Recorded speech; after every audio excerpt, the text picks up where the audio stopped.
Hey everyone. What up, what up? Yeah, I was hey Jen, hey Sarah, hey Texas. You're still in here. Um I was gonna go live yesterday, but I lost one of my baby monitors and I still haven't found him. So um there's that. And I haven't really prepared that well because I've been searching for this thing all day. So we're just gonna wing it together. I'm somewhat prepared, but not really prepared. Um, so my little new ones that I have, the ones that are um, the Asian water monitors. They're like they grow to be the size of dogs, but right now they're about the size of my hand, and they're very skinny and they're very slinky, and they get into every little crevice and uh, little area that you can imagine. So my son took one out the other day, and I was just leaving for the bank, and I thought to myself, I should probably tell him to put it back until I get back, but I just, hope that he wouldn't. Hey, Princess Megan Elsa. I just hope that he wouldn't not be smart about it because it's kind of hard not to like pay attention to them because they just keep moving and moving and moving. Hey, Jameson. And I guess he had his tablet and got sidetracked and it walked off somewhere, and I've literally flipped my couches over and ripped the bottoms of them open. I checked in there. I ripped apart, I call it a broom closet. It's kind of like, for some reason, every lizard that I ever lose ends up in this closet. I don't know how the hell they get in there, but it's like a closet where I put, hey, pecan pie, a closet where I put like brooms, and hey, Jeremiah Johnson, I put like brooms and vacuums, just like random stuff that really has no place just goes in this closet. And there's a lot of just like carrying cases for the lizard. Hey, Connie. Hey, Texas. Carrying cases for the lizard, playpens, all that stuff in there. And I literally took me like an hour to like dig it out. I checked that whole thing and it's not in there. So I have a couple more rooms I can check. The only place that I really hope that he didn't go, which he probably went because that's just my luck, is this storage room that I have. It's basically my laundry room, but I have everything in there, like my Christmas tree, my Christmas decorations, just storage boxes piled to the ceiling. Hey, King Corsa Mom. And thanks, Pecan Pie. So yeah, thank you, Judy Davis. Hi, sorry. Somehow I missed your name. Going down the list, people are going. I'm hoping I do find them. I'm so nervous because he's a baby and they need to eat every day, and it's not as hot as it used to be. Plus, at night, like my son likes the fan on and I like the fan on, so it probably gets a little cold. So I'm just like a nervous wreck. But yeah, I'm gonna have to tear apart the storage room tomorrow, which is gonna suck because I have stuff like piled to the ceiling there. And if he's back there, like he's in a like hard to reach spot. That's all I know. Hey, that girl. And I am so not looking forward to digging through that. But I'm hoping he just gets hungry and he comes out of wherever he is. But the problem with lizards is if they get too cold, they slow down and they get sleepy. The heat is what kind of like keeps them moving fast and keeps their like warms their blood and gets them. When you have a cold lizard, they get slow and then they just go to sleep. So he's probably just sleeping in some cold area tucked away. Yeah, he's still gone rogue, Texas. Still gone rogue. And yeah, I have no idea where he is. So I went through half of my house today. Well, I went through pretty much my whole house, like with a fine-tooth comb as best as I could. Then today I went into like the hard to reach spots that I couldn't empty, and then my storage room will be the last one. So we'll see. So I'm going to talk about the Pike County Massacre trial today. I talked about this on my other stream, and yeah, Tara Boone made me this adorable like missing poster for my lizards. We put up a little missing poster, but I'm going to talk about the Pike County Massacre today. And if anyone hasn't heard about this, or if you didn't watch my last stream, it's super crazy. It's kind of like a modern day Hatfield and McCoy, I guess is the best way I can put it. Yeah, it's okay, Double-Eyed Elvis. I'll hopefully I'll find them. I mean, I have 2 of them, so it's not like I will be without the other one, but this one was like my little baby. Like, I kind of gravitated more to the one that's lost than I did the other one. Not for any reason, I just guess because he was the one who was a little sick in the beginning, and I always, like, feel more bad for the sick ones. So, well, the Pike County Massacre, hey, Jameson. I'm going to try and give like a little summary if anyone hasn't been here, because it's like a crazy case and it's on trial. It's like a modern day Hatfield and McCoy's. There was a family. All right, so there's a family called the Wagners. Really strange family, very controlling, abusive type family. The mom in the family is very strange. She like controls her son's sex schedules. She wants their kids to call her mom. It's really weird. I don't even know how to like explain the family dynamics. Like, they all financially support each other. They're like they work as like a team, as a whole family, rather than like each person has their own family. Like, their kids are adults, and instead of the kids going off and having their own family, they're like still with their parents, and the mom's still controlling of their lives, and it's a strange setup. Well, anyway, the Wagner son, Jake, started dating this girl, Hannah Roden. She was young. He was like 18, I think, and she was like 13 when they met. She gets pregnant, but her dad wouldn't let her marry Jake until she turned 18. She has the baby, and Jake becomes really controlling, wants her to move in with them. Angela Wagner, Jake's mom, wanted their baby to call her mom even when Hannah was there. Yeah, like Norma and Norman Bates. Yes, Mrs. M. That's kind of like how it is with both of her sons. And they're like violent, like, they're crazy. Well, so they had baby Sophia, and they were trying to, I guess because, all right, so Hannah moved on with another guy and got pregnant by another guy, and Jake, I guess, was mad because she wasn't returning her like, the love that he wanted. So they sent custody papers to Hannah. And all right, so Jake has a brother named George. This is going to get really confusing, y'all. Let me just show you pictures so it breaks it down a little bit. So, Wagners.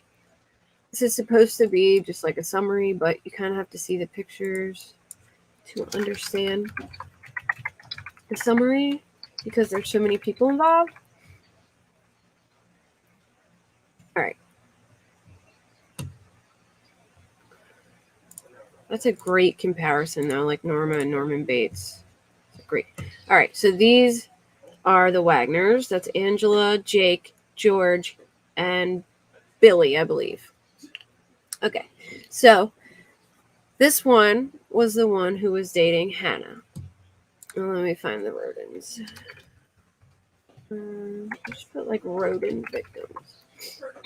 All right, so basically, he's like, hey, we want custody, and she's like, no. So then George is the brother, Jake's brother. His ex-wife, Tabitha, has a kid with him named Bullvine. Tabitha messaged Hannah Roden, her, and said, listen, whatever you do, don't give them custody, because she went through a very, very tumultuous custody battle with them already.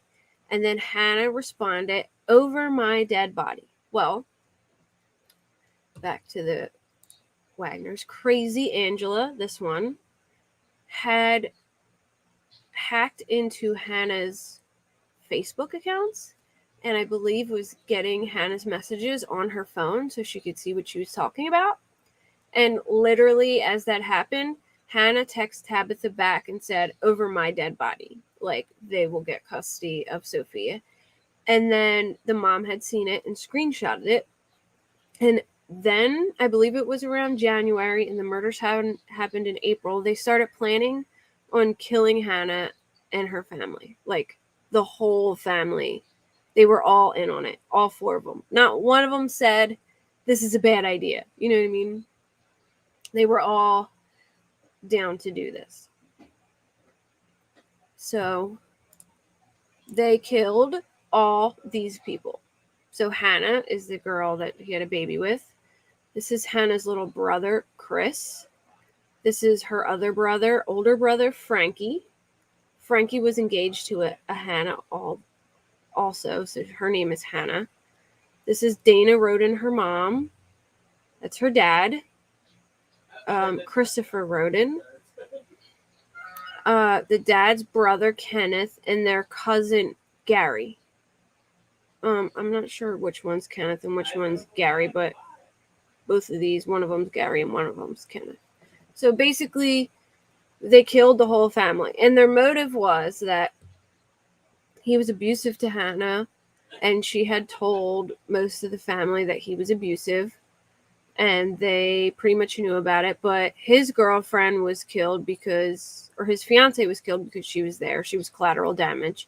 And the cousin was killed because he would have known it was the Wagners that did it. So they killed him too. All these people had lived in 3 different homes. So they went from like one house to the next, just killing them off in the very early hours of the morning. Yes, nutters, totally. Thank you, Zoe. I know, I hope I do too. I'm so stressed over this. You wouldn't believe everything. I've been looking in drawers. I mean, everything you can think of, I searched, and I can't hear it. I've been listening. I turned off all the electronics and everything to be quiet, and I still can't hear them anywhere. So I'm just hoping he didn't get in the wall or something, because I'll never find him. But I blocked off all those areas, so I don't think so. But so they basically started at Christopher's trailer. Christopher lived there on his own. Well, hold on, let me wind back a little bit. They planned this murder out very methodically. They bought a truck they referred to as the murder truck, and they built a false bed in the back of the truck. And Billy, the dad, drove the truck there, and the rest of them hid in this false bed that they made. Billy, my nose is itchy, sorry. Billy was friends with Christopher, the dad, because Billy would go buy drugs off him. They basically, all right, so the Rodens had a very big marijuana grow farm, I guess you could say. Like, they grew lots and lots of marijuana. So initially when the murders happened, they had thought maybe it was like a cartel killing. But then when the autopsies came out, people were like, no way, because several of them had been shot a few times and it felt, very personal. So the plan, they made silencers out of flashlights. Apparently what they did, they literally Googled, how can you make a silencer out of a mag flashlight like The Walking Dead? And they made silencers on their guns out of these flashlights. They had ski masks, special shoes. The mom bought them to use. It was actually the mom's idea. She planned the whole thing out. She was the mastermind, and they followed through with it, which is so weird. It's so strange to me that a family of 4, that not one of these people is this is a stupid idea. You know what I mean? You would think one person would be like, no way. I know, Sassy Patriot, it's crazy. Welcome. Let me think what else they did. All right, so they got this murder truck, and the plan was that Chris was going to go knock on the door, because they text Billy and said they were going to come over and meet him for weed or drugs or whatever they were buying. And he was going to go knock on the door, and then he was going to move out of the way, and George was going to George is this one, him. He's on trial right now. This is his trial. He was going to snipe Christopher, but he panicked and didn't shoot because he couldn't see over. He was in the truck bed, and he was going to snipe him from the truck bed, and he panicked because he couldn't see over his silencer. So Billy just went in and ended up shooting him. He was shot, I believe, 8 times. The dad was shot 8 times, and he was standing in the doorway. So he had wood in his head from the door, I guess hitting the doorway, or the doorway blowing up from being shot. And then Gary was at the house too, his cousin. He was just there, so he was collateral damage as well. They both shot them a bunch of times, and then they drug him from the living room to the bedroom and covered them with oh my gosh, my nose is so itchy for some reason. The little outside of it. It's Jameson, you like pew-pews? Is that what you call guns? Pew-pews? Hey, Thumbs Up. She said my naps be running over. I feel you. I've been taking naps all the time too. So, then they leave there. They take whose truck did they take? I think they took Chris's truck. They left their murder truck there and took Chris's truck. And then they went to whose house? Oh, Frankie was the next one. So, all right. So Dana and Chris were split up, and they were living in separate houses, but they were trying to reconcile. And he had several properties that they all lived in his properties. And she was living in a separate house than him with Hannah and their youngest kids. He was living in his own trailer, and then Frankie was living in another trailer owned by his dad with his fiancée, Hannah. So next they went to Frankie's house and killed both Frankie and Hannah in bed. Frankie had a son named Brantley, who was, I think, 3 at the time. And they had another baby that was really young, a couple months old. And she was breastfeeding at the time they killed her. And they literally, positioned her so that the baby could still... Trigger warning. Sorry, guys. I should have said trigger warning. I apologize that I didn't say that. I should just put a banner that says it, because this whole... Just know this whole story is totally triggering, by the way.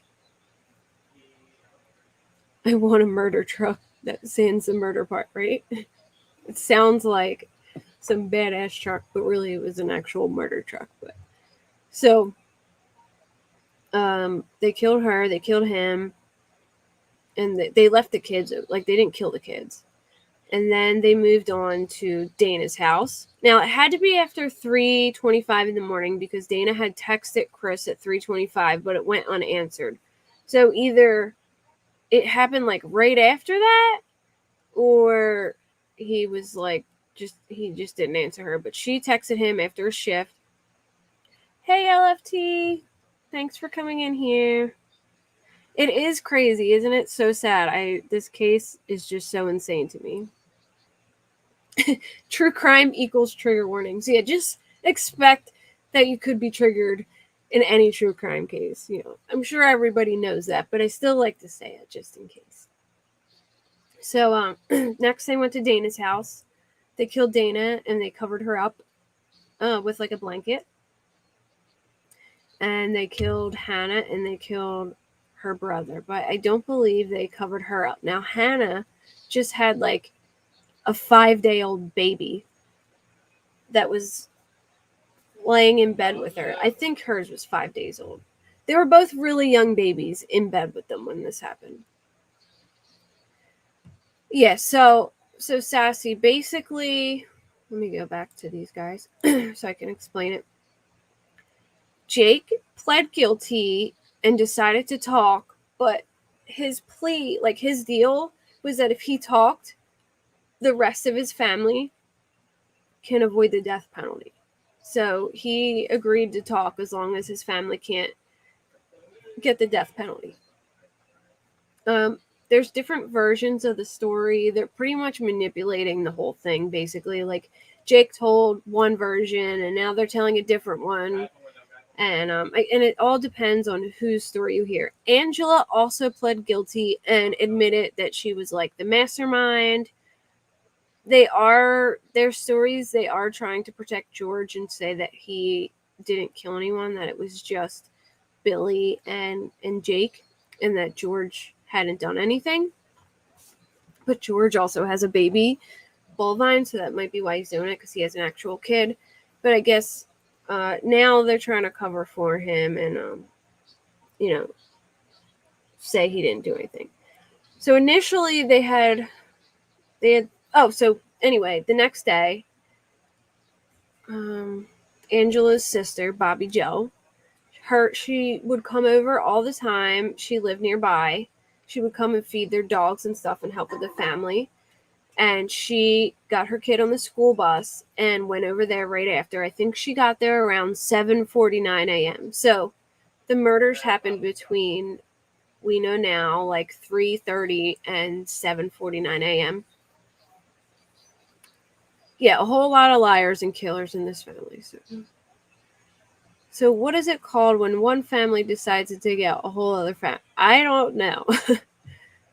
I'm sure there's a word for that in like Game of Thrones or something that we can find, but all right, where was I? So Bobby Joe walks in Chris's house and finds Chris. Well, she said it was really strange because his door was locked and his two dogs were outside. Now, you have to keep in mind that people didn't think about this before, but it had to be someone, like, they didn't know who did it yet, and it had to be someone who knew that he had the dogs and, things like that, like what time. His last call was to Billy, his last phone call, or his last phone call that he got was from Billy, I believe. And so then she finds him, like, freaks out, runs to Frankie's house to tell Frankie, like, hey, your dad's dead. And then she goes to get in the, hey, Tia. Yes, the story's crazy, Tia. It's on trial right now. Well, George is on trial. This one right here. Right now. But, so Bobby Joe goes and knocks on the door because the door's locked. And she heard, like, an unlock at the door. And it was the 3-year-old kid. And she said, where's your daddy? And he said, daddy's got a lot of blood, or something like that. Something along those lines, like daddy's got a lot of blood. And then she ran in, and their little baby was like laying between the parents on the bed. Trigger warning, covered in blood and trying to breastfeed his mom. I think it's called a Kentucky hoedown. Oh my goodness. Still a family annihilator. Oh, that's a good way to put it. Yeah, this is a really, really crazy story. I did a whole video on like the whole way the story went down. Like now I'm just I'm going to go over the trial stuff, like break down the trial stuff. But if you guys want to watch the last video I did, I broke down like the whole story, like very little by little. And Jen Lou came on and she's very knowledgeable of the story, and she talked on panel about it too, and it was a really good live. So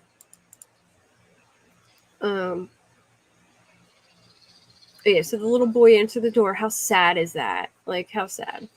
And then I guess in this mix somehow Bobby Joe told Dana's, all right, so Bobby Joe was Dana's sister, Dana the mom, and I guess Dana somehow contacted her brother, who went to Dana's house to tell Dana about Chris and Frankie. And he went in there and he went into Dana's bedroom and he went to go pull the pillow off her head, and he said it stuck, and he didn't even finish. He was so upset. He left the house. He called and he heard the baby crying, but he like couldn't bring himself up to walk in the room and see his niece like that. Hey, Boyd Mama. So he called the authorities, who went in and did it, which I don't blame him. I wouldn't want to have my last memory. Like, he didn't want to see Dana or his niece or anything like that, so he called authorities, and they came and found them. And then I don't know, it was the brother. Okay, so Chris's brother lived in a camper, like, not far away, and their cousin, I think his last name's Stone, I forget his first name, he testified. He broke down on the stand. It's like super sad. I'll see if I can find his testimony and we can watch it. But he saw in the news what happened, and so he ran over there to see if there was anything he could do. And then when he went to his trailer, he found the brother killed too. So it's technically, I guess, 4 different homes: Chris's, Frankie's, Dana's, and then Kenneth's, I believe. So 4 different homes where this happened, but the 2 were on the same property. So it's kind of like 3 different properties, but 4 different homes, if that makes sense. And they initially thought it was a cartel, like, murder. They thought it was a cartel murder. Just, hey, Robert Ryan, good to see you. I was wondering where you've been. So, yes, for anyone who didn't see, I know it's really hard. The story's just like really hard because there's so many people. I like to try and break it down as best I can. I do have a diagram I can show you guys too. Give me 1 second. So that you have an idea of. Oh, here's a picture of Hannah Mae too. Look how cute this is. Uh-oh. Where did StreamYard go? Hold on. There we go. That's Hannah Mae and her baby, Sophia.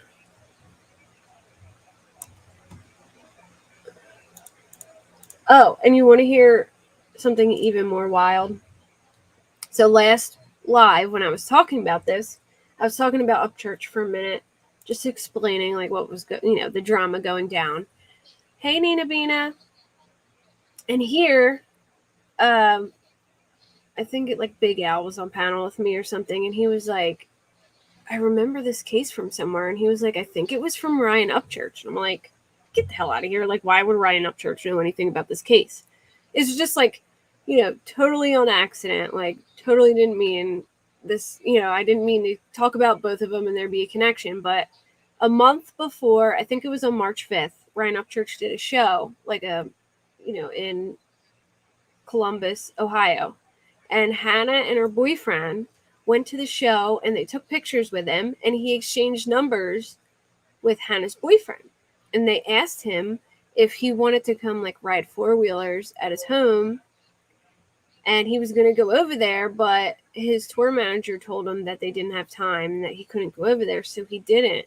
And then he said, I went home and I'm watching TV, and I see the picture of this girl that I just met, and he does a whole video about it and literally shows the picture of him and the girl, and he really did meet her. Like, how crazy is that? Like, I didn't even know there was a connection there, but yeah, he pretty much met her at a concert, like a meet thing. Like, how crazy is that? I'm trying to find this picture I had where I can show you guys. It's like a whole map. I saved it. I just can't find it.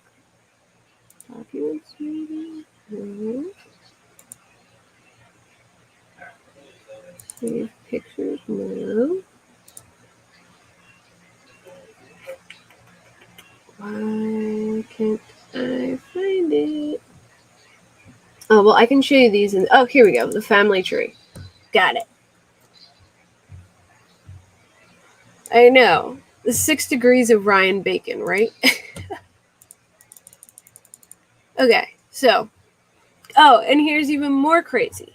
The Wagners both grandmas were dragged into this too. The grandmas lied for them, and evidence were hidden at their homes, and they got arrested as well. So here's the Roden family in red, and here's the Wagners. Billy Wagner's the dad. He was charged with multiple counts of aggravated murder, has maintained a plea of not guilty. His mother was charged with obstructing justice and perjury, but it was dropped because I believe she said that they didn't they forged her signature and didn't tell her. And then Angela Wagner is the mom. She was charged with multiple counts of aggravated murder, pled guilty to avoid the death penalty. She's charged with obstructing justice. Her mom, Rita Newcomb, is charged with obstructing justice and perjury and took a plea deal. So now their children, George. So George is the one that's on trial right now. He's charged with multiple counts of aggravated murder, has maintained a plea of not guilty.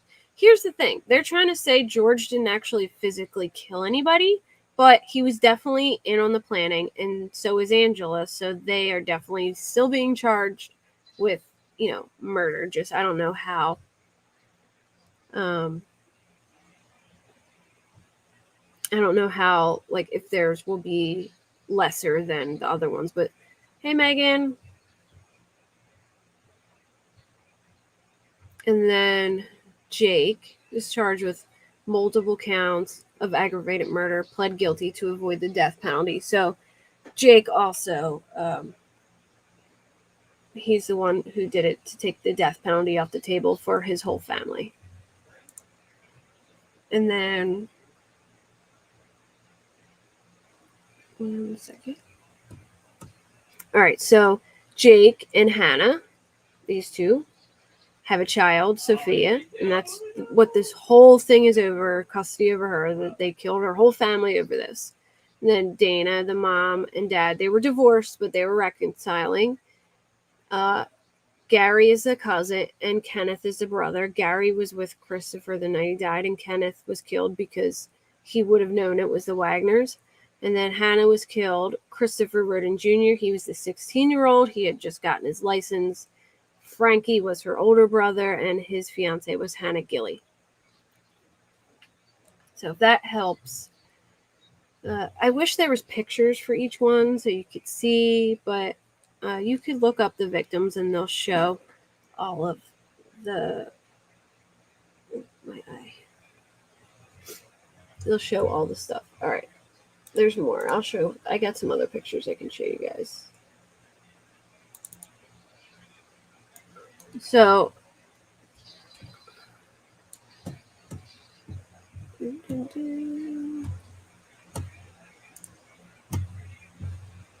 this is one of the gun. This is the gun Jake used, and they were able to link the gun to him because he had a tattoo on his finger that him and Hannah both got.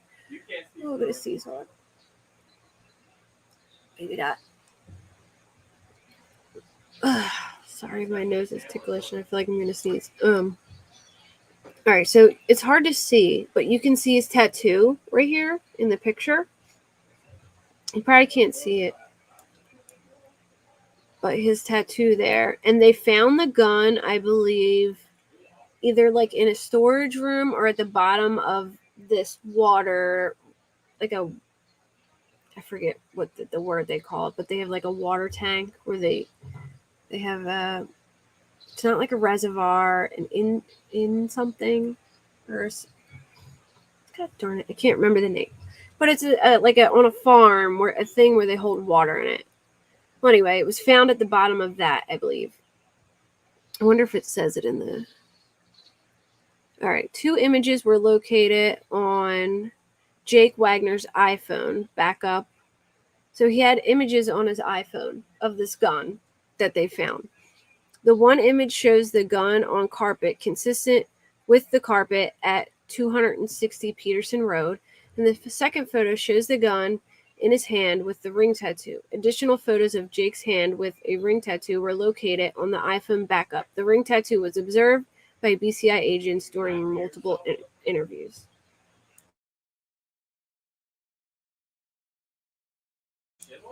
All right. Yeah, cistern, or it's a water thingy. I don't know. I can't. Cistern. It either begins with an I or a C.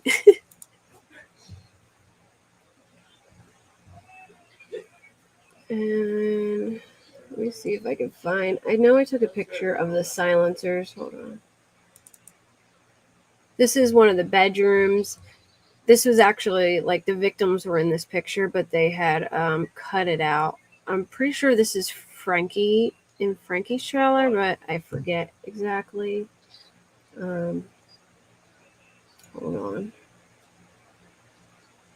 Oh, here's another. That's the one I was looking for. This is the family tree. Cistern. That's it. Thank you.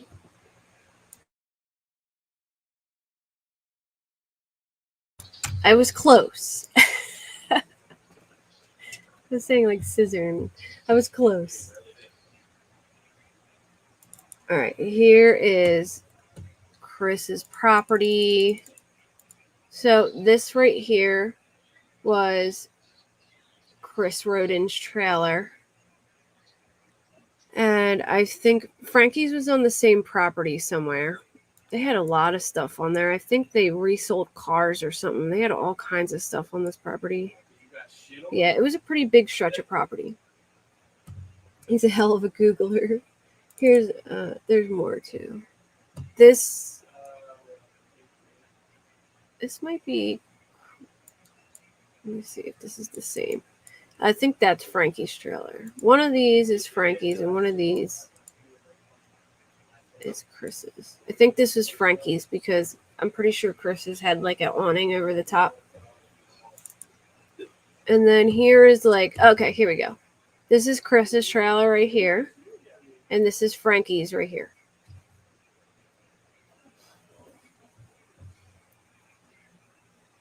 Oh yeah, thanks, Thumb Thug. I wasn't even thinking. I'm like so sidetracked because I'm trying to share this all, and I'm like all my thoughts. But check out the Cypher podcast. She shared their link in there. Go sub to them. It's Tia and LFT's channel. They do a great job researching stuff. They're really, hey, Melissa Jade. All right.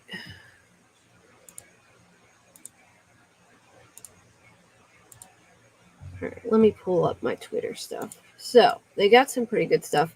This guy, if you guys want to follow them, Evan Millward, and this. I hear one of the families had a good chance of change. What do you mean by it? Like a good chance of?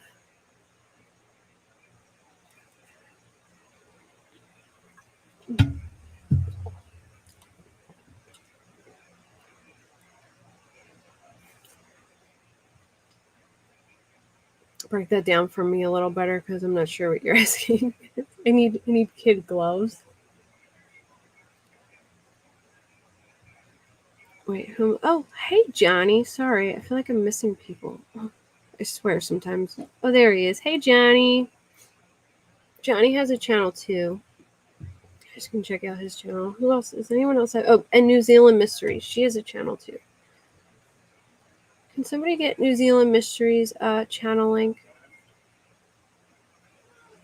That girl has a channel. I don't know if she's still in here, but yeah, check out that girl too.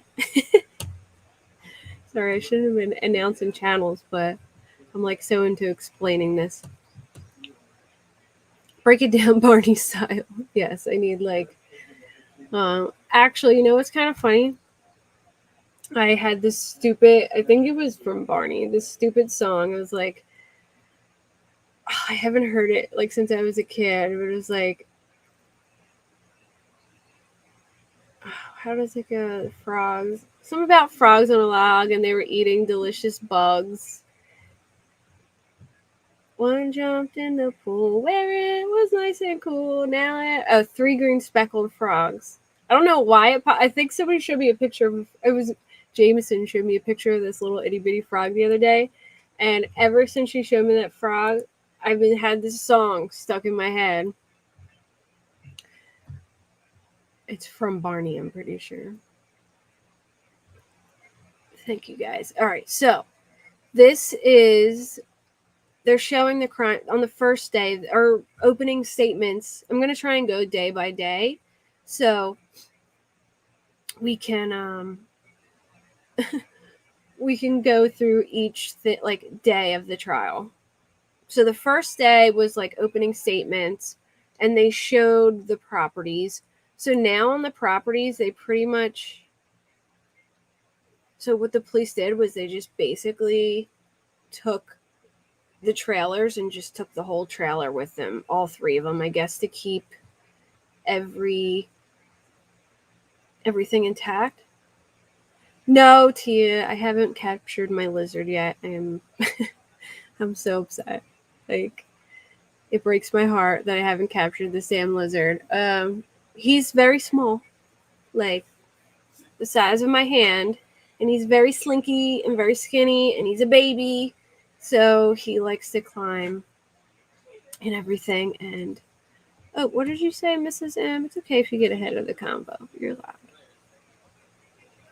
So far, there hasn't been any hard evidence against George, I don't think. Well, I believe George was definitely in on the planning, so he'll probably still get like a murder charge, but there's no evidence that he actually did any of the shooting. Like, he was gonna shoot Chris, but I think he chickened out, and they haven't been able to prove yet that I know of that he actually shot any of the victims. So, oh, the vet went well, Robert. They just hey Kayla, they just dewormed them. They had, so basically these specific monitors are usually like wild caught, and they usually have parasites, and it's just so common when you get like wild caught monitors that you just need to deworm them. And when they have parasites, it'll make them like throw up, and they were having symptoms of a respiratory infection, but the vet said he thinks it was the parasites, pushing mucus and stuff up. And he dewormed them, and then they were fine, and they started growing and doing well.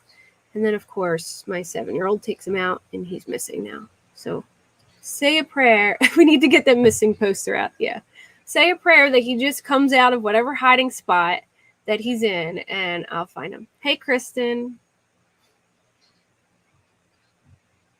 I remember that song. I was sitting on the back porch chewing my bubble gum. Along came Herman the worm. My son was singing that the other day. They learned that in school, and he was singing it.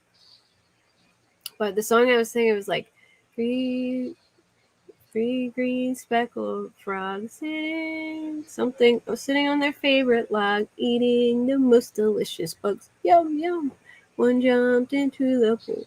I was singing it all day. I was like, wow, I'm like 5 again.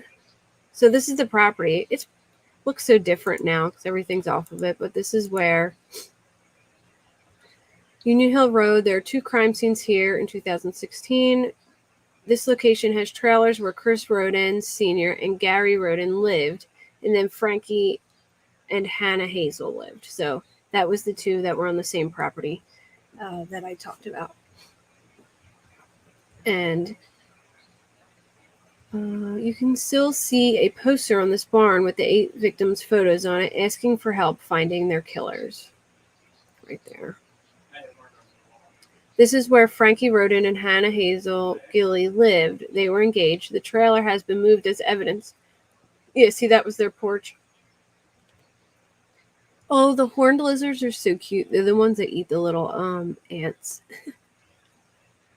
Made a large loop and a couple of stops. One at this church pictured.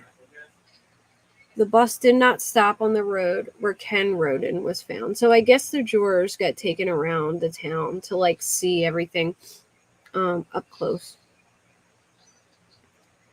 And then now seeing where Dana, Chris Jr., and Hannah Roden were killed. This is back on Union Hill Road, about a quarter mile down. So Chris... So he owned that big stretch of land on Union Hill Road, and then he owned another land on the same road, but like a quarter mile away. And that's where Dana and them lived, and they were trying to reconcile their marriage and get back together. They were divorced, but 1 second.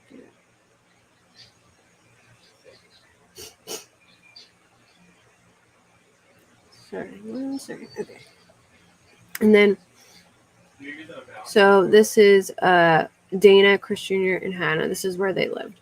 And it had to happen after like 3 o'clock because Dana messaged Chris after her shift. She got home very late and messaged him after her night shift. And I lost a hamster in my house too, Thumb Thug. Listen to this story. When I was a kid, my hamster was this like amazing escape artist, and he always went into the vent, and we could never get him out. And he would occasionally pop out every once in a while. He would come out in the middle of the floor and then run back in. Well, my mom was a nurse, and she had a stethoscope. So we found where he was. He went all the way downstairs to the second floor, and we found where he was with the stethoscope. And my dad knew I wanted it so bad. He took a hammer and just put a big hole in the wall and stuck a carrot in the hole, and it bit the carrot, and we pulled it out. It was amazing. I'd never seen anything like it, but it ended up going back in the wall, and we couldn't find it that time. And it died in the wall, I think. But he was, for sure, an escape artist. To give an idea of the jury, where the jury was as they look today versus on April 2016. So this is the crime scene. This is Chris's house. And then this is where Chris's trailer was. And then this is, I think, Frankie's. I don't have any more pictures. All right, so, here's Frankie's. There's Frankie's trailer. They really had tarps on their roof.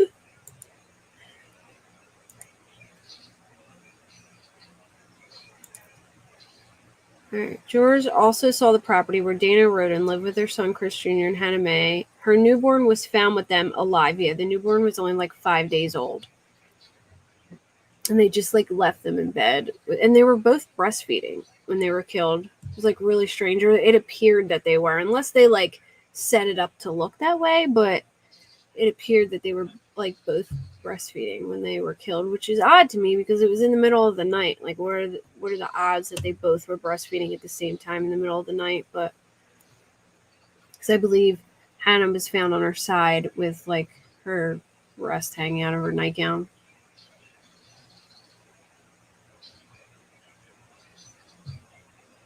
Mine was a Girl Scout song. All right, this is where Dana. That was their trailer. Yeah, they basically just hauled these trailers off and took them in for evidence as they were, which I think is smart on their part, to not mess up any evidence, but they had a really nice one too. All right, so honestly, I feel for the jurors right now. They're still looking at locations, now focus on ones tied to the Wagner family. They've been off and on that bus since 9:45 a.m., and it is currently 5:45 p.m. Jurors left a home in Peebles, where the Wagners live, before they moved to Alaska. Oh, I forgot to add that in. So after the killings happened, they moved to Alaska for some time, and then I guess they started feeling like maybe they got away with it, and I believe they had come back when they were caught. But they got caught because for one, Jake said that him and Hannah had a good relationship, and they did not. And then they forged like fake custody papers to show they had custody of the kid, but they really didn't. Like, they made up fake papers, and they got caught doing it. My iguana got lost in my house once, and my mom picked him up with tongs because she was terrified. Started moving and dropped it and screamed, refused to go back inside until I was home. That's hilarious. I lost my snake for 2 weeks, right? And one day I was vacuuming, and my snake just like, he was an escape artist too. Now I put bricks on his tank because he's bad. But one day I was vacuuming, and he just came out and looked at me like, hey, I'm hungry. Like, where have you been? But he was gone. My partner in crime, Felicia Dawn, did a write-up on what the jury saw earlier today, plus some background to keep you caught up. So she covers like every day in trial and does a backup, and she does a really good job summarizing everything. So I'm going to read her articles. Felicia Dawn. I'll give you her thing if you guys want to look her up too. So, Ohio jurors for the first trial in Pike County murders were loaded onto buses Wednesday and taken where several members of the Roden family were found shot to death in 2016. Wagner IV faces 22 charges related to the deaths of the 8 members of the Roden family. All 8 were shot execution-style in their beds while they slept. If convicted, he could face the death penalty. The bodies of 40-year-old Christopher Roden, 37-year-old Dana Roden, 20-year-old Hannah Gilley, 16-year-old Christopher Roden, 20-year-old Clarence Frankie Roden, 37-year-old Gary Roden, 19-year-old Hannah Roden, and 44-year-old Kenneth Roden were found in 4 different homes in Pike County on April 22, 2016. By the way, this makes me so sad even thinking about it. I'm starting to get a little emotional, but how sad is it for like that grandmother, mother who just lost like her whole family? You know what I mean? Like, that's so heartbreaking to me. And their sister, because Bobby Joe was Dana's sister. Well, the sister and brother still live in, but the grandma basically lost a daughter, a son-in-law, and all her grandchildren and great-grandchildren. Like, how horrific is that?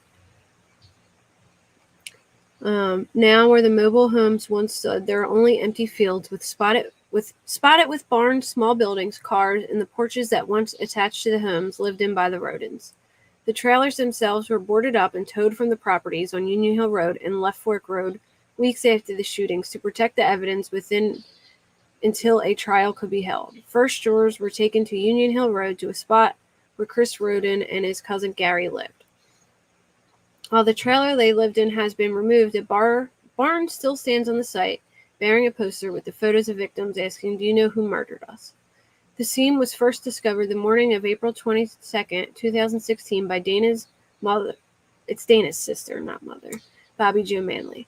Dana and Chris Roden were married, but had divorced by the time of the homicides.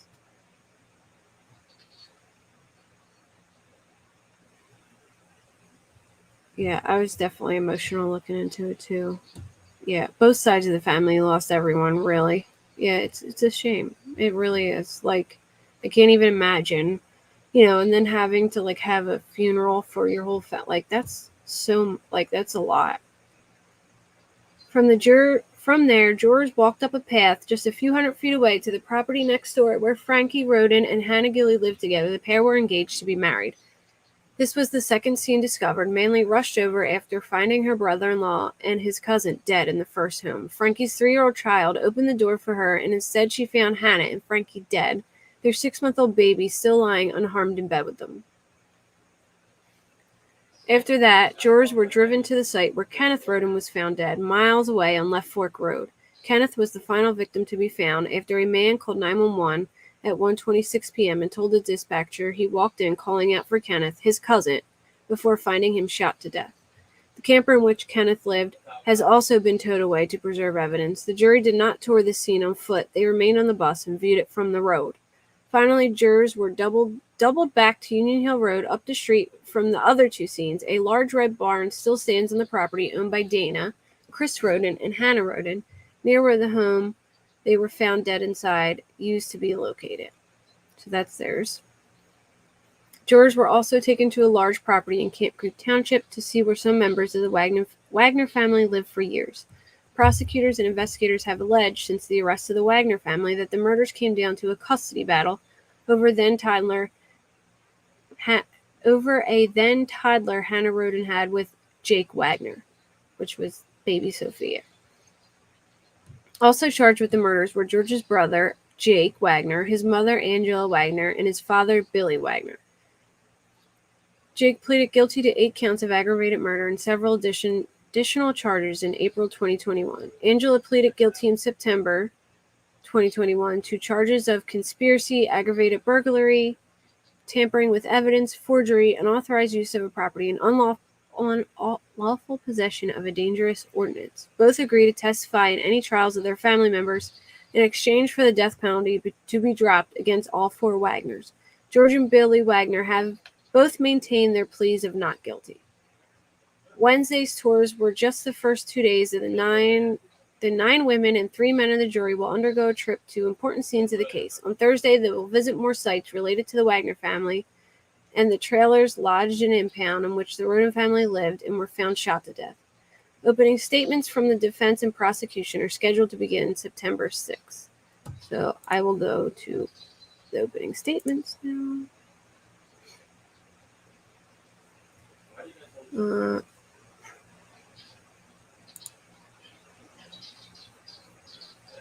Well, this isn't the opening statements, but all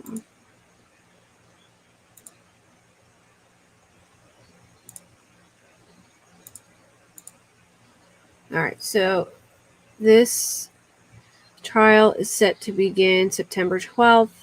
From suspected Mexican cartel involvement to the custody of a then 3-year-old girl to the state of Alaska, the 6 years since the murders have delivered twists and turns in investigation that culminates in George's trial. It was by far the largest criminal investigation Pike County officials had ever seen. Then Attorney General Mike DeWine called it the most important case going on in the state. George Billy Wagner, George's father, has also maintained his plea of not guilty even after several other members of the Wagner family have accepted deals. Wagner III's trial date has not been set. Here is a look at the timeline of the 6 years since the murder.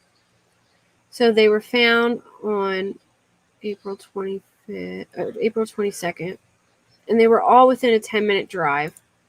You can play this and see what they said. Massacre. Oh, hold on. I think I didn't put the audio on. Give me a second.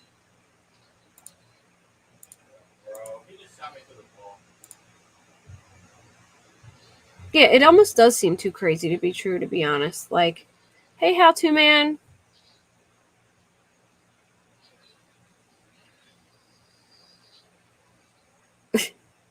Thanks, Devil-Eyed Elvis. He said, I just want to say how happy I am that Kate won't do Sammy and Jagger did 9/11 and are the Zodiac Killer streams.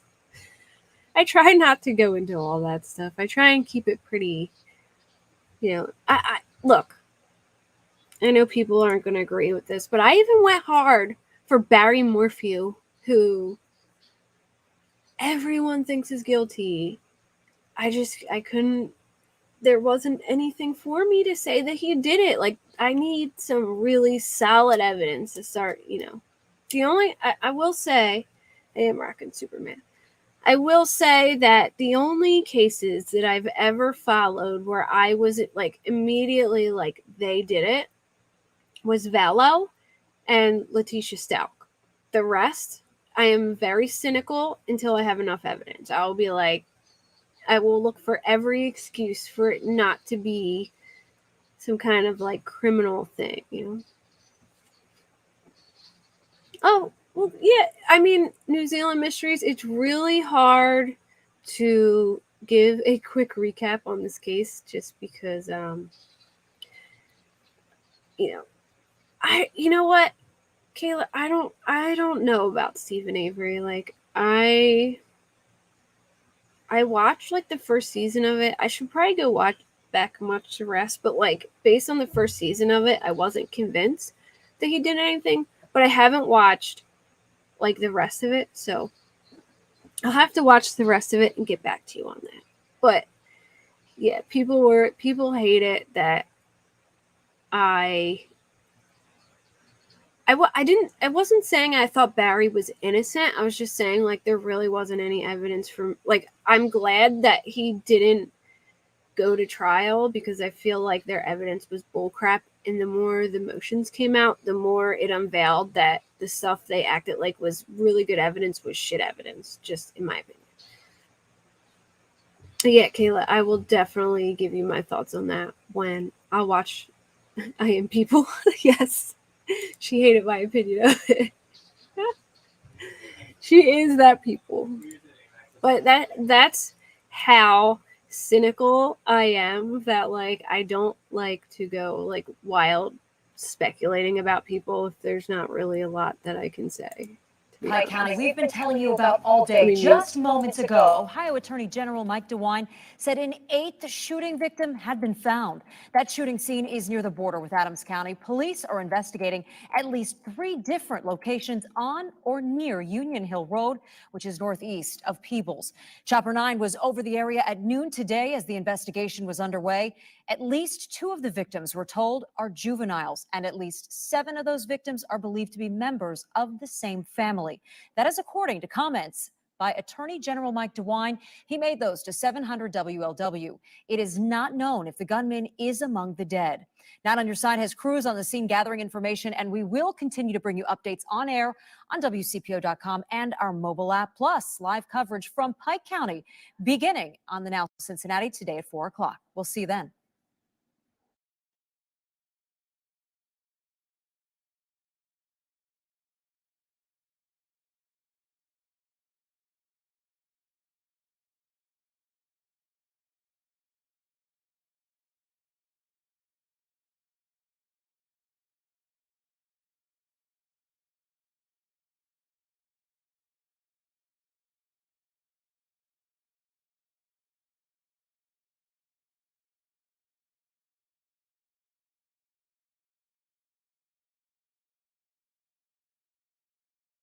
Shit, I was muted. Kayla, thanks. All right, sorry guys. All right, so let me go again. 3 children, a 4-day-old infant, which was Hannah Roden's baby. It's like 4 days old. Her name was Kylie, I'm pretty sure. And then a 6-month-old, which was Hannah Gilly's baby, the one that was engaged to Frankie, and then the 3-year-old Brantley, who was Frankie's kid with another woman. And then 2 recordings of 911 calls released. You can actually look up these 911 calls. I can play them before I go if you guys want to hear them. But Bobby Joe calls, and she thought that they had beat Chris and Gary to death. She said there was so much blood, it was all over the house. And the brother calls about Dana. Oh, well, here they go. They talk about it. I spoke a little too soon. The first call came from a woman named Bobby at 7:49 a.m. The woman was later identified as Dana Roden's sister. She told dispatchers she'd come to feed the animals using a key to get in the home in the 4000 block of Union Hill Road and found them all dead. That home was where Chris and Gary Roden were found. There's blood all over the house, she told 911 dispatcher. My brother-in-law is in the bedroom. Someone beat the hell out of him. In a 911 call recorded that day at 1:26 p.m., a man at the home of the 700 block of West Fork Road told the dispatcher he walked in calling out for Kenneth Roden and his cousin before finding him shot to death. Kenneth was the last body to be discovered. Let me see what this is. Third possible location would look like a large barn on a separate property, but very nearby this Union Hill area. And so Dan Carroll's up in Chopper 9 right now. And he continues to look over the scene you're talking about. So that's the third area. And we toss it up to Dan with the very latest. You see, what type of activity do you see from your perspective there, Dan? Well, yeah, this is during the commercial break a couple of breaks ago. I was looking around the area even farther out, and then we're about another mile or so down the road. Hey, and you see this trailer home, which has crime scene tape around the front of the trailer home, and we saw some what appeared to be police officers and investigators out front there. And then while Jay was talking, we saw this area that appears to be looks to me to be a junkyard, and we see a mobile home and a large barn. And then we saw a couple of guys in what appeared to be hazmat suits and a couple of other personnel walking through the woods back to what I think is a barn partially blocked by these trees. I'm going to have to go around and get a better look at that, but they walk through between the home and the barn. You see in the picture here, and then back into this area. And there you can see the two men in the white suits, the white jumpsuits, that looks like the biohazard suits out in this area, and it looks like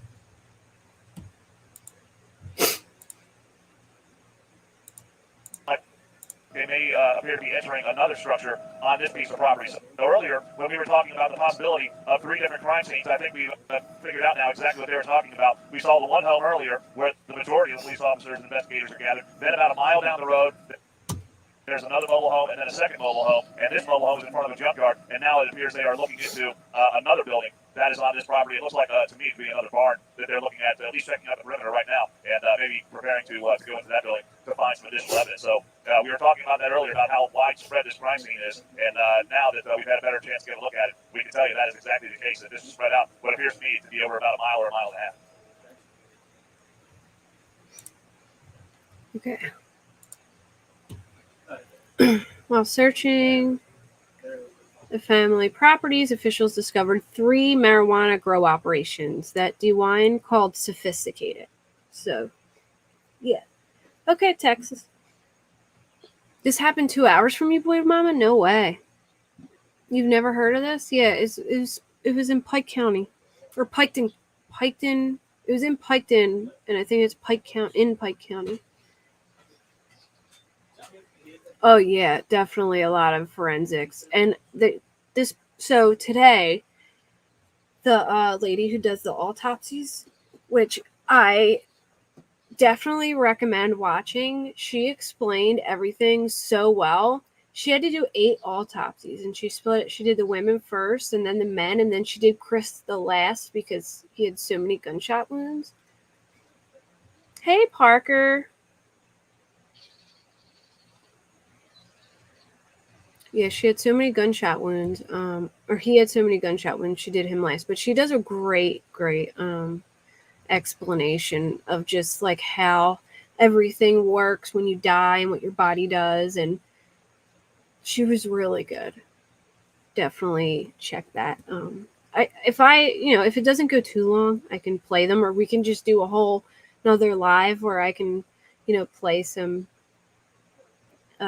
testimonies if you want me to. No, Sally, I didn't find him yet.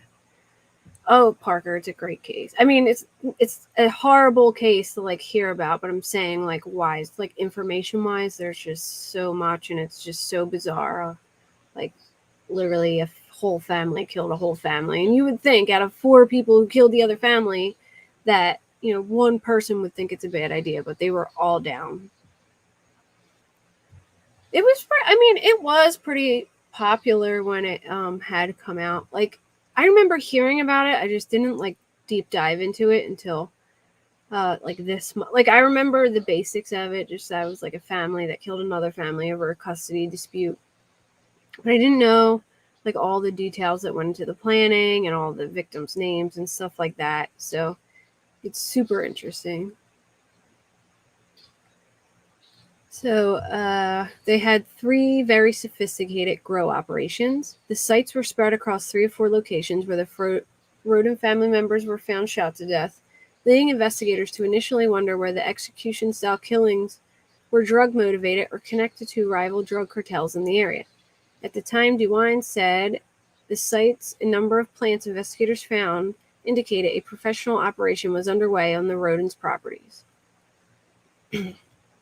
3, they must have been in the barns, I would imagine. Oh, thanks, Parker.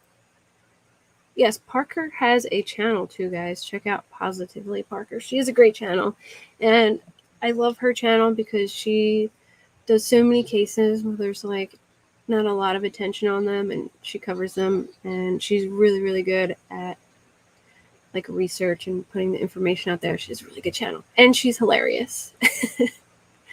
Parker cracks me up. Like, put it this way, if there's breaking news and it needs to get out there, she will come with a turban on her head ready to go just out of the shower. That cracked me up that day. She's dedicated. All right, 3 trailers and 1 camper. We had 3 people shot. Okay, Pecan. Yes, Parker is amazing. We had, so where was it? You had 3 people shot 10 minutes down the road from me, and we knew nothing about it. Oh, that's horrible. There's a lot of cases that don't get a lot of like media attention, which sucks. Hold on, I can get it. Oh wait, hold on. Let me drag this over here.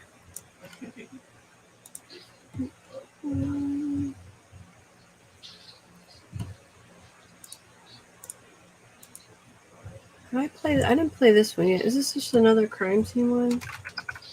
I guess I'll play this one real quick. Hold on.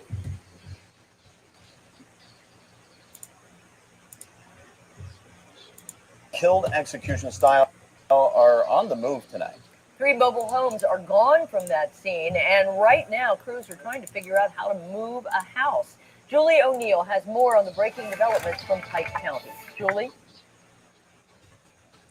I'm live at the old Hadzel chemical processing plant, which was turned into command central for this massive investigation. Inside this huge metal building behind me, now there are 3 of the 4 trailers that are the crime scenes for these horrific murders now nearly 3 weeks ago. Thanks, Tia. Thank you for coming. Trailers en route to this facility. Quite the undertaking. They had to have a lot of deputies, investigators. I'll be there, Tia. I'll look out for your next live. These homes from their foundation and got them here. The 4th one will take a little longer because it has add-ons to it, so it will be here in the next couple of days. The Attorney General told me just a couple of minutes ago this was absolutely necessary. Make sure you guys sub to the Decipher podcast too. They do a good job on True Crime Labs, and they're really good at researching, like really good. It's also, frankly, taken a real toll as far as law enforcement when we're trying to secure these scenes 24/7. Attorney General Mike DeWine also telling me that they will be shrink wrapping these trailers as well. If you noticed when you saw that trailer a few moments ago, they're already boarded up. They absolutely want to preserve this crime scene for future prosecution. As you're looking at this Chopper 9 video here, you can see where the trailers. Megan beat me to it. There's Decipher. Check out Decipher podcast, this guys. was very difficult for investigators to and I put New Zealand mysteries in there too. All the time. So this will help this investigation as it moves forward. As we get new information out here in Pike County, we'll bring it right to you. Live in Pike County, I'm Julie O'Neill, 9 on your side. Oh, I like how you do that little thumbtack in the beginning. You should do that. It looks so neat. Like it makes sharing a link look so much neater, Megan. All right, so during a court hearing, Reader authorized that more than one shooter was involved in the massacre. He warned remaining members of the Rodham family they could still be in danger while police still work to learn who was responsible. See, it got really bad. People thought that they were like this like really criminal type family, and that they were in like they got looked at really bad because they thought they were in some like shady stuff, and the town had like such a terrible idea of the family before it all came out that they were like murdered in cold blood.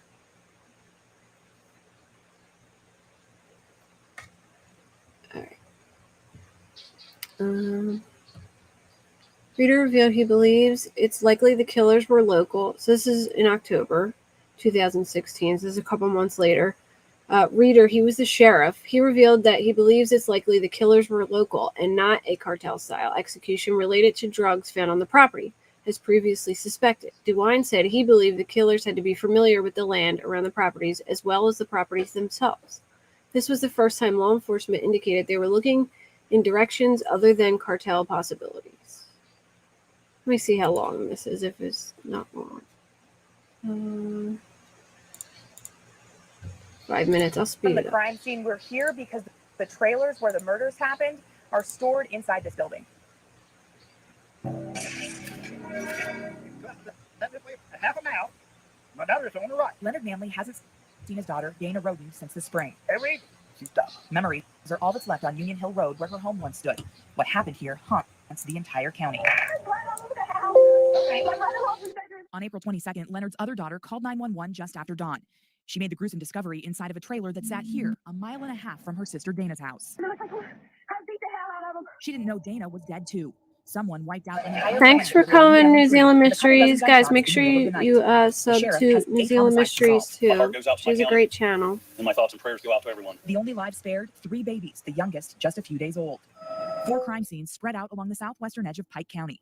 Several violent suspects on the run. There are no witnesses. At first, there was no motive. Now, 6 long months have passed. This is one of the awfulest things I've ever seen. Pike County Sheriff Charles Reader has taken heat for security at a storage building near his office where he moved those trailers, the murder scenes, to keep as evidence. I believe that we've protected it as Hey, well Green as we can. Eyes. We are having deputies do hourly checks on that parking lot I myself do checks on that parking lot. He knows Leonard and other surviving family members feel cut off from the investigation. I told them very early that I'd make decisions that wouldn't be popular with them, but in the end, they would understand. But he's ready to talk about the status of the case for the first time. You're talking from one scene to the second two, 1.5 miles, and from the second two to the other one within 11, 12 miles. It wouldn't took a lot to do it very quickly. Autopsy reports show the victims were shot execution style, most of them multiple times. Investigators found marijuana at all of the crime scenes except in Dana Roden's trailer. Federal agents had already suspected a Mexican drug cartel was working in the county. At this point, do you believe that the Mexican drug cartel is involved? Absolutely not. Hey, Denise Olez. Am I saying that right? With the nature of the investigation and the things that's been revealed while conducting the investigation, there would be no indication to me as to any type of Mexican drug cartel being involved. What he tells me next officially puts the community on notice. You're saying that the suspects likely either live in Pike County or in the area somewhere nearby? Yes, that is my belief. 100% certainty. That's my belief. Tim Reagan heads the DEA office in Cincinnati. He tells me what he knows about the case leads him to agree with the sheriff. I think if there was a strong Mexican cartel connection, I'd feel more comfortable telling you, and I don't see it. Sheriff Reeder says some of the Rodens were dealing pot in the area, though drugs likely have nothing to do with the killing. Dana's dad, Leonard Manley, says he hasn't heard from the sheriff. I'm pretty angry at all of them. But he also believes the killers are familiar. Whoever done this had to know the dog, had to know where the security system was. Leonard tells me even he was a suspect for a time. Oh yeah, they took down. With the focus They took now on down locals, all the Attorney General security Mike DeWine cameras too. I explains forgot investigators about have that. reconstructed every aspect of the victims' lives. He's worked on the case with Sheriff Reeder. Like from they the start. snatched them all up. I'm not going to say more than that. What I am going to say is that somebody who will be watching this today knows something that will be helpful to us. The Rodens were active in demolition. Oh, work. okay, like Sheriff Reeder Oles. confirmed some of the Got family was involved in 2 fights not reported to police before the murder. Denise Oles. Oles. I had a couple little indoor grows. Wasn't because there was just a couple of cars on the property that may have been stolen. It's much bigger than that. As for Leonard, he wants to hear from the sheriff. Well, I'd like to have some answer, but He wants justice for his family so he can look up the road in peace. I mean, someone need to pay for it. I mean, they took 8 innocent lives.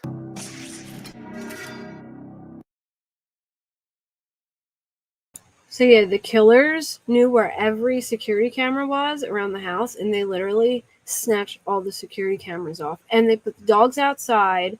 Like they definitely, like I said, they planned it out very well. Listen to how crazy this is. Jake, the son, he was really into like Boondock Saints and Walking Dead because he fashioned himself. What's that guy's name that's in Boondock Saints and The Walking Dead? Plays Daryl in the Boondock Saints. Can't think of his real name, but he fashioned himself as like a look-alike of him. And he like even the night before the murders, they played a scene from the Boondock Saints, like a video on YouTube when he's like, knock knock motherfuckers or something like that. And he had both Norman Reedus. Yes, I couldn't think of his name. I love Norman Reedus too, and I couldn't think of his name, but yeah, he fashioned himself as like a Norman Reedus lookalike, and he watched that. Hey, Brian Plott. I said hi to you, right, Sabrina? Just in case I didn't. Hi.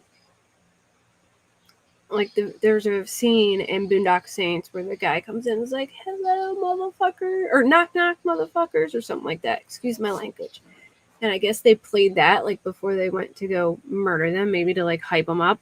I don't know, but yeah, they really went along with that. May 2017, SWAT members and other law enforcement officials searched an Adams County property around 10 miles from where the Rodens' bodies were found. During the search, authorities took away trailers belonging to the family of a man who had been in custody dispute with one of the victims. Bernie Brown, who owned one of the sites visited by investigators, said authorities searched 2 large trailers and took one smaller utility trailer owned by the Wagners, a local family. Brown said Jake Wagner sometimes worked for him fixing cars and that the Wagners had dropped items off of the property about a week earlier. As the 2-day search unfolded, authorities also investigated a Peterson Road property in Peebles, Ohio that was sold by Jake and George Wagner in March. County property records showed. Next, they searched the Flying W farm, which Frederica Wagner, Jake's grandmother, owned. Investigators said the search had been for evidence in the Pike County murders. I'm not going to play that, but basically they found a receipt that there was these shoes that were purchased at Walmart that were worn during the massacre, and there was blood prints, and they matched these shoes up to the shoes. And like, if So basically, they burned all their evidence or threw it in the bottom of a lake. Why wouldn't you burn the receipt to the murder shoes that you bought at Walmart? Like, come on, that's just, kindergarten crime 101. Like, burn the damn receipt. Well, anyway, they found the receipt and they were able to tie these shoes, and they have Angela on video at Walmart buying these shoes. She claims she just threw them out because the boys didn't like them, but really they wore them to the murder, I believe. They were the same size and the same brand. Oh yes, I know, I'm so close, Beatlemaniac. I'm so close to 1,000. Yes, please subscribe. Where was I? Investigators asked the public for information about any interactions, conversation, dealings, or transactions that the public may have had with these individuals, which could be personal, business, or otherwise. Specifically, information could include, but is not limited to, information regarding vehicles, firearms, and ammunition. They also used like a high-powered rifle, I believe, or a high-powered... I can't remember the guns. Devil Eyes, are you still on here? Do you remember the guns they used?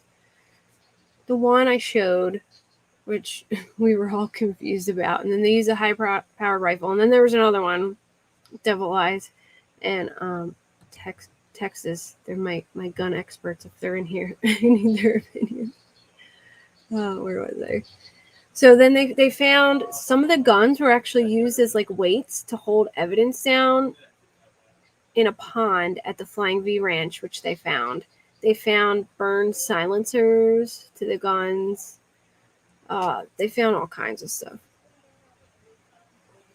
And there was casings at the scene that they were able to tie to the guns, like the grooves in the casings. I forget what it's called. The trailers from the crime scene, in November 2017, the trailers from the crime scene are moved a second time to preserve evidence. This time, a pole barn built inside the fenced Pike County Sheriff's impound lot about 3 miles away from the first relocation site. The first relocation site, a Hazel Chemical Processing LLC warehouse, was facing foreclosure after the company declared bankruptcy. So I guess where they had it stored, they were being foreclosed, so they had to move it. September 2018. This is where a lot of things really changed. The autopsy. All right, so the autopsies were kept hidden for a long time. And the journalists kept filing like Freedom of Information Act stuff. And the Supreme Court ended up allowing the autopsy reports to be released. But they could only... they weren't allowed to take notes. They could only just know what they looked at and then report on it, but they were not allowed to take notes. And they were heavily redacted forms. They were allowed to see the photographs and everything. So ultimately, the reports revealed that all the Pike County Massacre victims were shot in the head at point blank range. The autopsy showed all 8 victims were shot with a gun barrel touching their skin or just centimeters away. So, they were shot execution style, very up close. The number of gunshot wounds per victims, according to the reports. Christopher Roden had 9, face, torso, and extremities. Dana Roden had 5 to the head, which I feel like is way overboard. Like, why anyone would need to shoot someone in the head 5 times. It just feels very personal. Hannah Gilley had 5 in her head. Sorry, trigger warning too. I should have said that. Sorry, guys. Christopher Roden Jr. had 4 in his head. Clarence Frankie Roden, age 20, had 3 in his head. 2 were contact wounds, as indicated by soot from the gun on his skull. So basically, they had put the gun up to his skull. Gary Roden, who was at the house with Chris, had 3 contact wounds on his head. And Hannah had 2 in her head, and Kenneth had 1 in his right eye. And then November 2018, authorities announced they arrested 6 members of the Wagner family for their alleged involvement in the Pike County Massacre.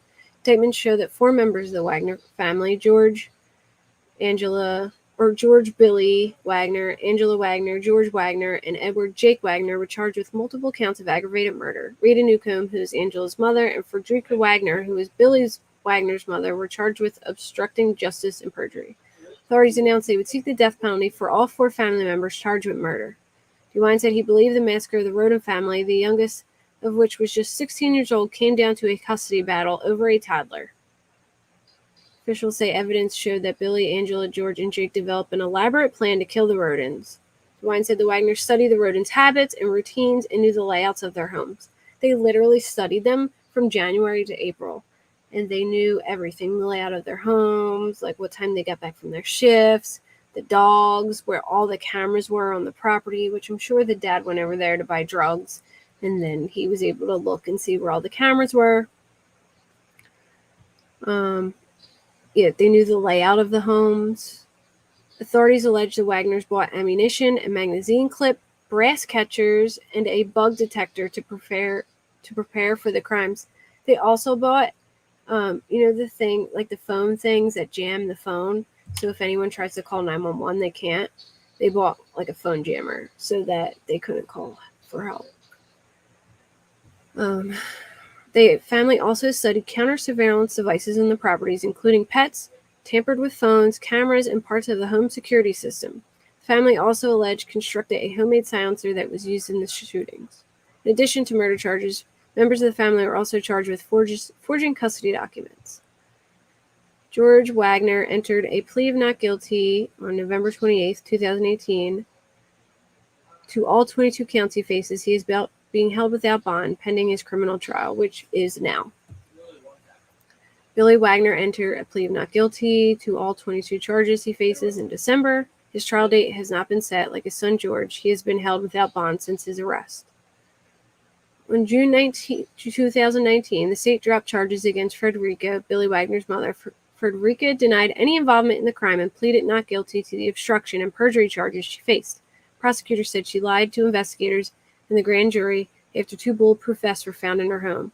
Authorities say they believe the vests were worn by the killers as they crept into the Roden homes while the family slept. Wagner said she bought them through Amazon after the killings happened to protect her family. Investigators couldn't find a record of her purchase and filed charges against her. She later admitted she bought them on eBay and provided receipts verifying they were bought after the Roden family was already dead. They made a mistake, she said at the time. I am nearly 77 years old. Judge Randy Deering ordered Frederica's charges be dismissed without prejudice and ordered a gag order against attorneys regarding her case. Rita Newcomb, in December 2019, Angela Wagner's mother entered a plea deal with prosecution. Newcomb, 66, was charged with perjury, obstructing justice, and forgery. Prosecutors accused her of committing these crimes to protect Angela and her family. Newcomb agreed to plead guilty to obstruction of official business, and the state agreed to drop the forgery and perjury charges. She was initially implicated in forging and notarizing custody documents for the son of Jake Wagner and it was a daughter for Jake Wagner and Hannah Roden. They had a daughter named Sophia. I don't know why she said son, but the state said that its own handwriting expert has analyzed that Newcomb's signature on custody documents tied to the murder investigation was not actually her signature. So they believe. Hello, Beatlemaniac.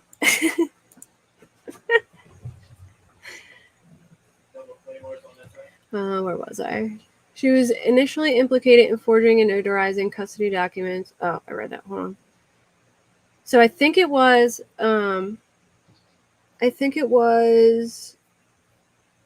her daughter signed it for her and she got out of it. Obstruction of official business is a second-degree misdemeanor, drawing a maximum jail sentence of 90 days. The sentencing date for Newcomb hasn't been set yet, but she was released from house arrest following the plea agreement.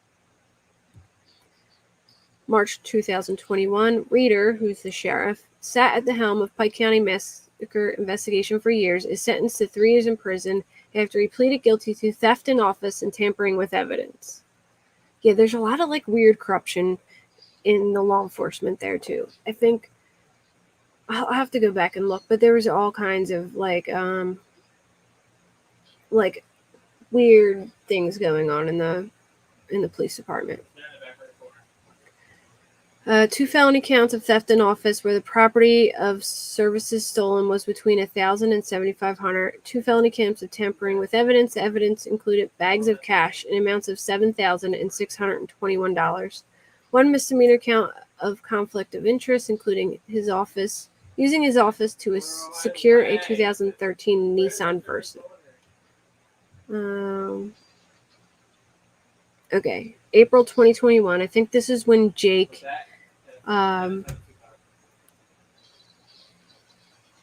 admitted to everything. Like, took a plea deal. I have a soothing voice. Thanks. Why did they allegedly do it? It was over a custody agreement. So, Jake Wagner, the Wagners killed the Roden family. Jake Wagner was dating Hannah Roden, and they had a baby together, and then they broke up, and she wasn't, returning his love because he was abusive, and they tried to force her to, okay, Kayla. They tried to force her to give custody to him, and she said, over my dead body, and then after that, they started plotting on her, and they killed the whole family.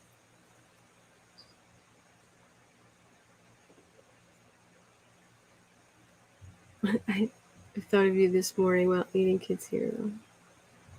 I have a whole box of cereal still left because my friend sent me like 7 boxes of cereal. So we had like a cereal joke going on.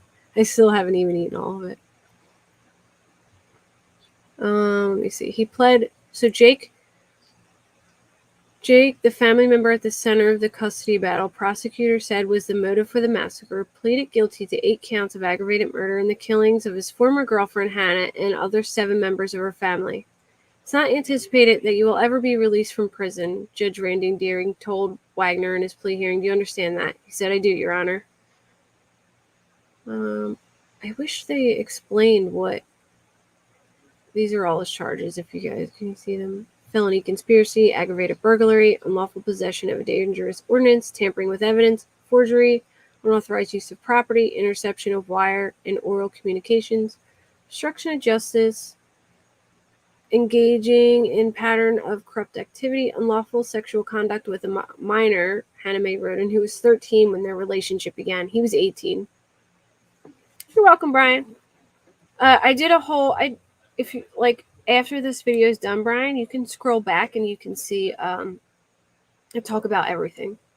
You know what cereal I love? Beatlemaniac. Honey Bunches of Oats. I love Honey Bunches of Oats. It's so good.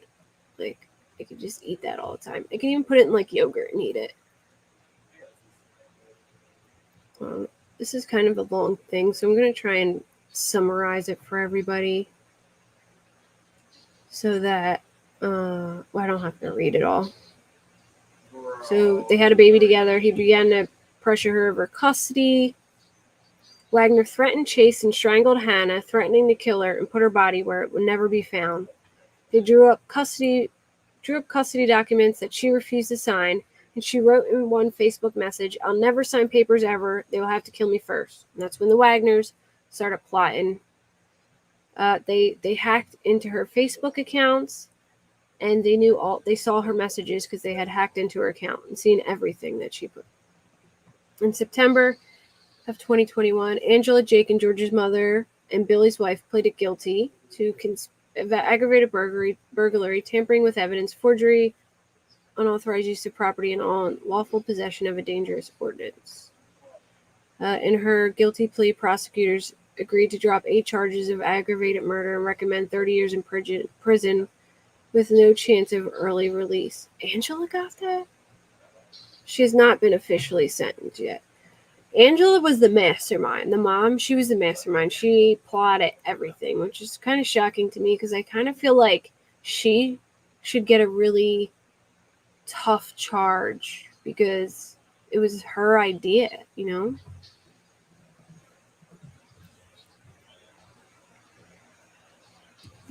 During several hearings throughout the spring of May 2022, prosecutors laid out new evidence, painting the Wagner family as a criminal enterprise during a hearing on what evidence would be allowed at trial.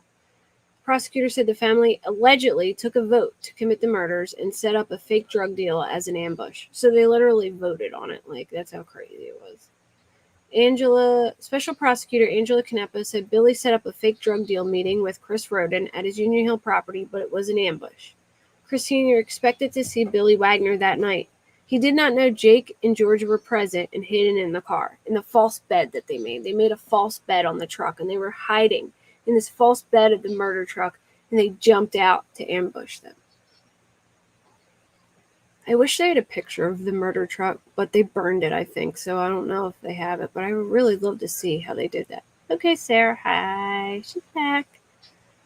In a second hearing in May, Georgia's attorneys moved to suppress audio recordings from days of surveillance on the family. Yeah, they got a lot of audio surveillance on the family where they do say some incriminating stuff, like I think George was telling Jake he needs to be more quiet, like keep his mouth shut. He shouldn't have said. He said something about him being religious, like he had talked about stuff because he was religious and he's gonna like fall back on them. Jury selection, opening, yeah. I'm wondering if I should just like, because I feel like I ended up having to re-explain it, which was good because I feel like we got through a lot of like sifted through the details when the last time. I kind of just like winged it, but we can't. I mean, I can save doing like the trial stuff. Let me see what. So, all right, a lot of witnesses. So basically, they have this clause with the trial that basically the witnesses can decide, like right before they go on the stand, if they want to be on camera, if they can choose to just not be recorded at all, or they can choose to be on camera and audio, or just audio. Unfortunately, Bobby Joe, the sister who found them, she didn't want to be recorded. She opted out. The second witness was, I forget who the second witness was, but there was another witness who opted out too. I think it was, let me see. I'll tell you right now. I think I have it up. No.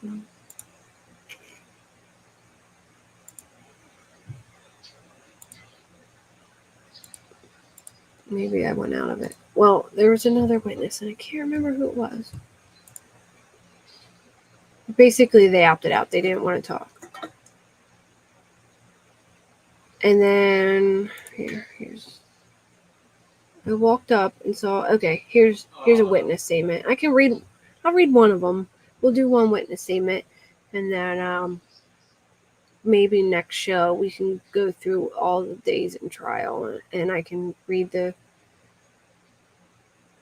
If they have video, I'll play them. I'm just going to read it tonight, but like next time I can play some of their testimonies. Probably not the whole thing, but like we could do little bits. I'll find like the good clips. I'm sure they have good clips already out there on YouTube of like the good parts, but all right. Bobby Joe opted out. They saw crime scene photos, which there was a couple. I said in the 911 call, it looked like someone beat the hell out of Chris. She was there to help feed Chris's dogs, chickens, and pigs, and clean. She had friends, her friends, Billy and Emmy, with her. Like when she went there, she had her two friends with her friend and her husband. Bobby Joe recounted her experience on the morning of April 22nd, 2016, when she first found Chris Sr. and Gary Roden dead inside their home. When she and her friend Billy Morgan arrived at the property to feed the animals, something they did regularly and were paid to do, they noticed dogs that belonged inside were left outside, and Chris Sr.'s truck still in the driveway, which is unusual because he was supposed to be at work. Hey, Rizzo's wife. Hey. I love Rizzo from Grease. That's who I thought of initially when he came in. She's like my favorite character. Where was it? Okay. When they entered, Morgan and Bobby Joe found a recliner moved, vice grips on the floor. Vice grips, that's weird. And a smear of blood among bunched up rugs leading from the front room through the kitchen to Chris Sr.'s bedroom. At the end of the trail, they found the bodies of Chris Sr. and Gary on the floor of the bedroom covered with a comforter.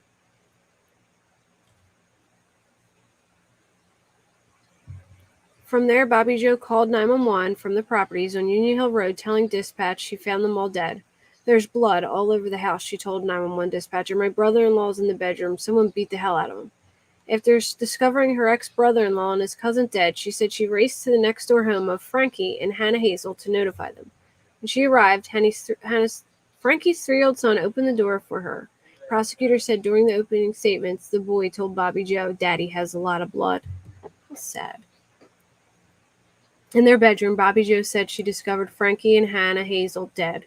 Hannah Hazel was lying on her front, trigger warning guys, and apparently had been nursing the couple's 6-month-old son, Ruger, when she was killed. Ruger was left unharmed in the bed, lying between his parents and covered in blood. The second witness called was Morgan. He also opted out of being recorded during his testimony. While on the stand, Morgan pointed out to the court where security cameras had been located in Chris Sr.'s property, including a motion detector mounted on the garage. Prosecution claims the Wagners disabled or took the property cameras with them after they killed Chris Sr. and Gary. Following a lunch break, court resumed, and James Manley, Dana and Bobby Joe's brother, was called to the stand. He was recorded, and he did a pretty good lockdown with April C. Hey, thank you, lockdown with April C. Thank you. Good night, April. Thank you for stopping in. We appreciate it. All right, so James Manley did talk. I'll next show I do, I'll play some of the highlights from their testimonies. I wanted to compile the highlights together, so we didn't have to go through whole testimonies because you know how long they usually take. But I've been looking for my lizard nonstop, so I just really haven't time to sift through the information, which I will for next show, so we can watch them. But he had a really emotional. He talked about he was recorded and talked about everything, and he shows lots of diagrams and stuff like that. And sometimes my dude has a lot to say when I'm busy. I know, I feel you. It's always that way. All right, so James noticed. All right, so after Bobby Joe and Morgan discovered the bodies in the first 2 homes, Morgan drove to retrieve Bobby Joe and Dana's parents. James noticed when he arrived and said he immediately knew something was wrong. The way Dad took off, I knew something was wrong. He told the court that he jumped in his truck and followed his parents to Frankie and Hannah Hazel's home to see what happened. I walked up and saw Frankie's baby covered in blood, he said. He went inside the home, and there was blood everywhere, on the bodies, on the bed, on the walls. After hearing what Bobby Joe discovered inside the homes that morning, James said he jumped in his truck and drove to Dana's home to tell her what had happened. Now, Dana is the mom and is the sister. He went inside the home and... Wait, hold on. I said that. When he got to his sister's home, the front door swung open when he knocked. He walked into the home, calling Dana's name, but there was no response. He said he went straight back to her bedroom, past Hannah Mae and Chris Jr.'s rooms to find Dana. It was dark in her room, he recounted. He couldn't see whether his sister was in bed sleeping or not. He felt along the bed until he felt her body. Underneath the covers on the bed, he patted her to try and wake her up, he said. Feeling along, he said he found a pillow over her head and he tried to remove it, but it was stuck to her head. I turned around and walked back out, he said. When he was asked by the prosecution why he did that, he responded, because I was pretty sure she was dead too because of the pillow being stuck. Here we go. He said he knew Dana was dead and he took off out the house. He could hear Kylie crying in another room. That was Hannah Mae's youngest daughter. James said he told his wife everyone was dead and they had needed to get the baby. James said he didn't actually go back into Dana's house. When he and his wife got there, he couldn't. He flagged down Pike County police at the mailbox. Once squad showed up, they went in and got Kylie. As he was leaving, James said he could hear the cries of Hannah Mae's baby, Kylie. He said he left the baby inside and drove to his home less than a mile up the road to get his wife, and they returned to retrieve Kylie. When he stepped onto his sister's porch, however, he said he couldn't bring himself to go back inside. After that, he flagged down the police as they were driving on their way home to the other crime scenes. James said he didn't learn until hours later that Hannah Mae and Chris Jr. were also dead. So he didn't even know that they were dead inside the home as well. He just heard the baby and Dana was in there. And then James The fourth witness called on Tuesday, a sheriff's deputy, opted not to be recorded. Next, Justin Waring, an EMT who responded to the crime scenes on April 22, 2016, took the witness stand. He testified that EMS were called for a report of an assault at the home on Union Hill Road. Our initial dispatch message, what was told to us by my coworkers there at the station, was that there was some sort of assault had happened, and there was a lot of blood, but he didn't really know what was going on. I guess this is the paramedic. His crew arrived at the home of Hannah Hazel and Frankie. I just heard something in this room. If it's my lizard, I swear. I'm gonna keep listening to see if I hear something. I heard like a little like. It could be outside though, so I'm not gonna get my hopes up. Anyway, I don't think he'll be walking around at night though. He's usually asleep. So wherever he is, I imagine he would be asleep, but I did hear a noise. I don't know. I don't know if it's in around. But it sounds like it was like behind a bin I have in here. I'll check in a minute. You can't go that far if he's in here. His crew arrived. When asked about whether there were any children at the scene, he described a young boy who was running around the front yard, and he saw an infant around 6 months old covered in blood. I thought my cat was on the porch once, and it was a river rat. Should I go check real quick? Let me just go check in the spot and see. Hold on. Hold on, guys. Hold.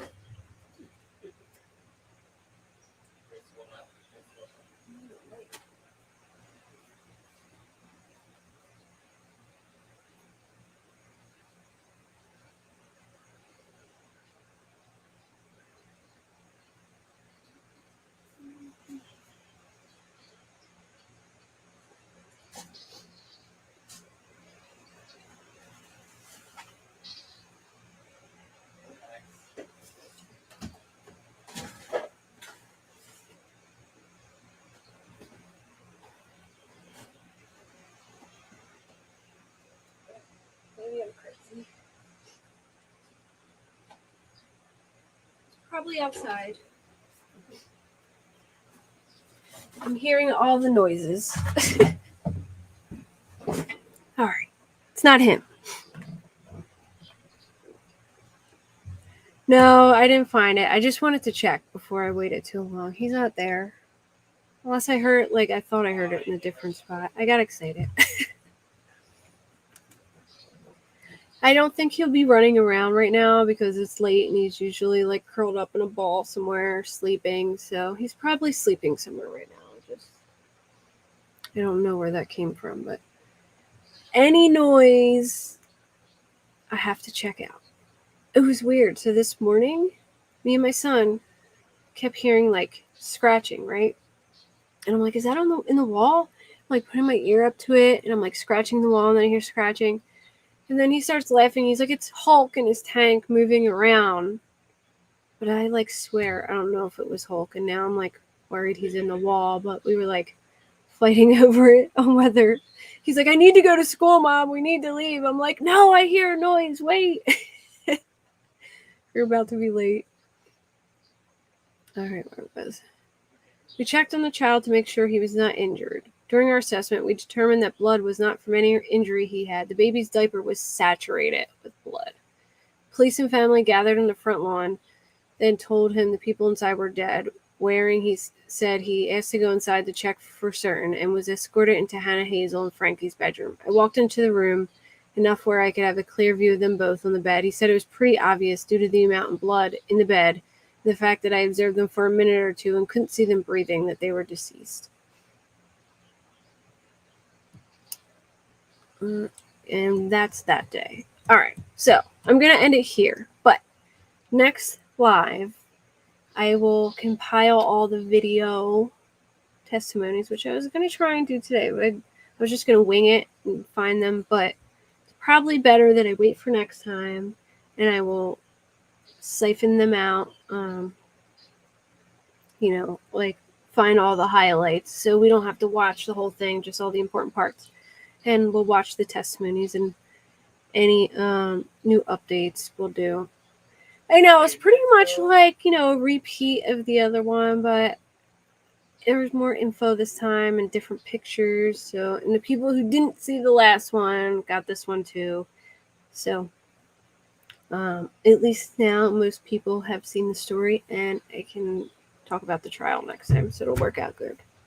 It's hard. I try to just give a summary, but it's hard to just give a summary on that because there's just so much into it. Like, I can't. Oh, wait. Did I miss some? I'll save this so we can, oh, no. This is the one all right. This is the one I read already. Let me save this in my favorites. All right, guys. Yeah, I say some prayers for me, guys. Well, Sally, I know how to find them because I've lost my snake a couple times and I found him, and I've lost leopard geckos, which they always end up in this closet, and it's a similar situation. But Queen Bee is live. Well, good. Guys, go to Queen Bee's channel. She is awesome. I love Queen Bee. I mod for her, so I will be heading over there now. And let me throw Queen Bee's live in my community post too. Yeah, go over there. She's awesome. Yes, I mod for Queen Bee. We like Queen Bee. Queen Bee is no nonsense. Tell you like it is. She's awesome. I like Queen Bee. I love her. So if you guys want to watch a good live, go check her out. Head over there now. All right, I will see you guys next time. Probably, let's see. I'll probably do Tuesday, either Thursday night, Friday night. So keep an eye out then for a live, depending on. It might be Friday if I haven't found my lizard and I'm still searching and, not finding him yet. But yes, there's Queen Bee's link. Go check her out. All right, guys. Good night. I'm going to head over there because I mod for her, so I'll probably see you all over there. Good night, everyone. Thank you so much for coming. And if you haven't subbed, please sub to my channel. I'm getting close to 1,000, so I'm trying to get there. And make sure you like my video. Have a good night, everyone. Love you guys.